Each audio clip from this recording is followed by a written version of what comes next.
یا اسے سخت عذاب دیں گے قتل وغیرہ کے ساتھ جب وہ کفر کرے اور گناہوں میں مبتلا ہو. یعنی کوئی بھی بستی جب کفر کرتی ہے اور بستی کے رہنے والے گناہوں میں مبتلا ہوتے ہیں تو پھر قتل و غارت گری شروع ہو جاتی ہے اور پھر بربادی ہوتی ہے. حضرت عبداللہ بن مسعود رضی اللہ تعالیٰ عنہ نے فرمایا جب کسی بستی میں زنا اور سود کی کثرت ہوتی ہے تو اللہ تعالیٰ اس کے ہلاک کا حکم دیتا ہے. زنا اور سود، آج سود بھی عام ہے اور بے حیائی بھی عام ہوتی جا رہی ہے. پھر سماعت کریں، حضرت عبداللہ بن مسعود رضی اللہ تعالیٰ عنہ نے فرمایا جب کسی بستی میں زنا اور سود کی کثرت ہوتی ہے تو اللہ تعالیٰ اس کے ہلاک کا حکم دیتا ہے. کان ذالک فی الکتاب مستورا، یہ کتاب میں لکھا ہوا ہے، لوح محفوظ میں لکھا ہوا ہے. پوری دنیا میں زنا عام سے عام ہوتا جا رہا ہے اور پوری دنیا میں سود عام ہو گیا ہے. تو صالحین اور اہل نظر کا کہنا یہ ہے کہ ان قریب پوری دنیا میں تباہی آنے والی ہے اور اس میں لاکھوں لوگ ہلاک ہو جائیں گے. بڑی بڑی طاقتیں جو سپر طاقت کہلاتی ہیں وہ بھی اس ہلاکت سے اپنے آپ کو بچا نہیں سکیں گی. ہم اس ہلاکت کے آثار دیکھ رہے ہیں کہ صرف مسلمان ہی پریشان نہیں ہے بلکہ کافر بھی سکون میں نہیں ہے، ہر وقت خوف ہے ان پر.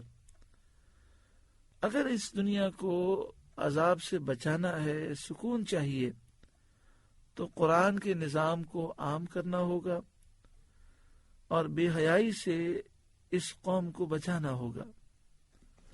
وَمَا مَنَعَنَا أَن نُرْسِلَ بِالْآيَاتِ إِلَّا أَن كَذَّبَ بِهَا الْأَوَّلُونَ، اور ہم ایسی نشانیاں بھیجنے سے یوں ہی باز رہے کہ انہیں پچھلے لوگوں نے جھٹلایا. حضرت عبداللہ بن عباس رضی اللہ تعالی عنہما نے فرمایا کہ اہل مکہ نے نبی کریم صلی اللہ علیہ وآلہ وسلم سے کہا تھا کہ صفا پہاڑ کو سونا کر دیں اور پہاڑوں کو سرزمین مکہ سے ہٹا دیں. اس پر اللہ تعالیٰ نے اپنے رسول صلی اللہ علیہ وسلم کو وحی فرمائی کہ آپ فرمائیں تو آپ کی امت کو مہلت دی جائے، اور اگر آپ فرمائیں تو جو انہوں نے طلب کیا ہے وہ پورا کیا جائے، لیکن اگر پھر بھی وہ ایمان نہ لائے تو ان کو ہلاک کر کے نیست و نابود کر دیا جائے گا. اس لیے کہ ہماری سنت یہی ہے کہ جب کوئی قوم نشانی طلب کر کے ایمان نہیں لاتی تو ہم اسے ہلاک کر دیتے ہیں اور مہلت نہیں دیتے. ایسے ہی ہم نے پہلے لوگوں کے ساتھ کیا تھا، پچھلے لوگوں کے ساتھ کیا تھا. اسی بیان میں یہ آیت نازل ہوئی. یعنی فرمایا کہ ہم نشانیاں اس لیے نہیں دے رہے کہ پہلے لوگوں کو نشانیاں دی گئیں، انہوں نے جھٹلایا، وہ برباد ہو گئے، لیکن نبی اکرم صلی اللہ علیہ وآلہ وسلم نے دعا مانگی کہ اے اللہ تو انہیں مہلت عطا فرما. تو چونکہ انہیں مہلت ملی ہوئی ہے اس لیے انہیں نشانیاں نہیں دی جاتی جو یہ مانگ رہے ہیں، اور اگر یہ نشانی آئی اور انہوں نے انکار کیا تو یہ برباد ہو جائیں گے. وَآتَيْنَا ثَمُودَ النَّاقَةَ مُبْصِرَةً، اور ہم نے سمود کو ناقہ دیا آنکھیں کھولنے کو. یعنی قوم سمود نے یہ طلب کیا کہ ہمیں اونٹنی کا معجزہ دکھائیں، پہاڑ پھٹ جائے اس سے اونٹنی نکلے. فرمایا اللہ تعالیٰ نے ایسا معجزہ دیا جو مبصرہ تھا، آنکھیں کھولنے والا تھا، واضح حجت تھی.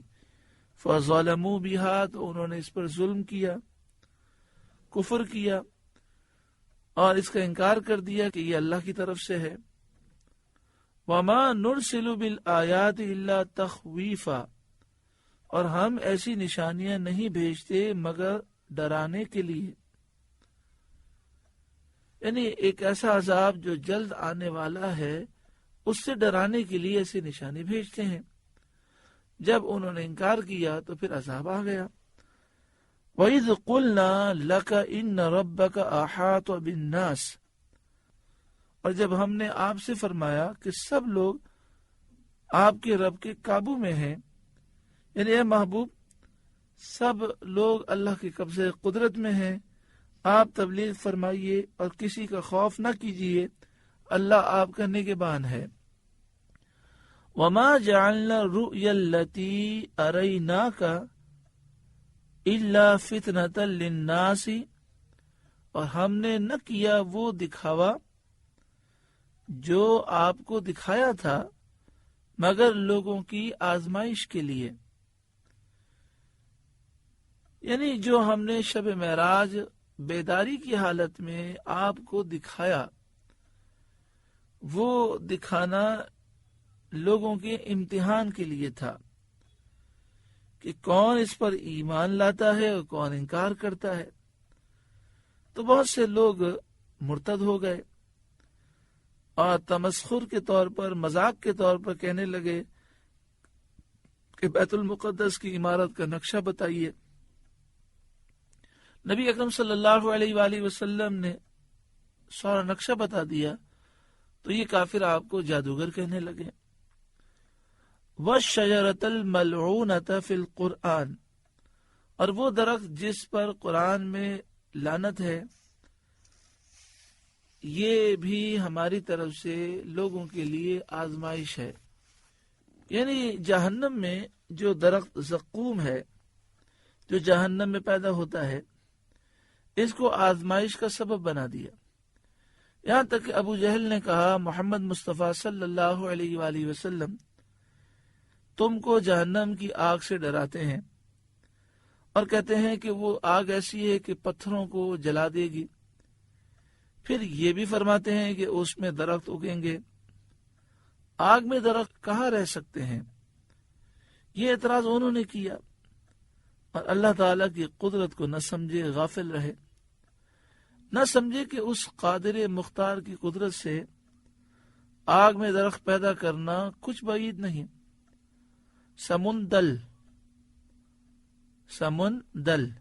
ایک کیڑا ہوتا ہے جو آگ میں پیدا ہوتا ہے، آگ ہی میں رہتا ہے، اور حضرت صدر الافاضل فرماتے ہیں تفسیر خزائن العرفان میں کہ بلاد ترک میں اس کے اون کی تولیاں بنائی جاتی تھیں جو میلی ہو جانے پر آگ میں ڈال کر صاف کر لی جاتی تھیں اور جلتی نہ تھیں، اور حضرت فرماتے ہیں شتر مرغ انگارے کھا جاتا ہے، تو اللہ کی قدرت سے آگ میں درخت پیدا کرنا کیا بعید ہے۔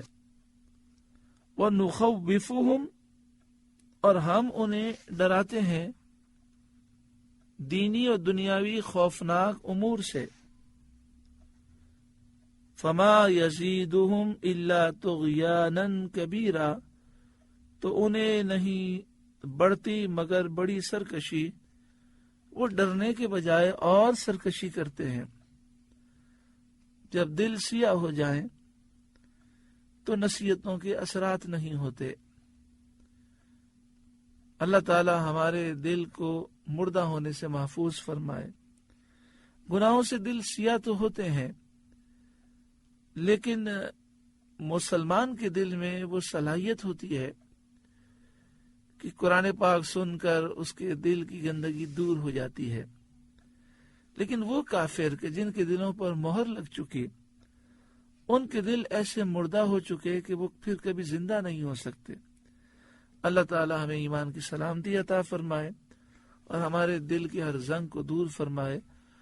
آپ سے گزارش ہے کہ قرآن کے اس پیغام کو آگے پہنچا کر ثواب جاریہ حاصل کریں۔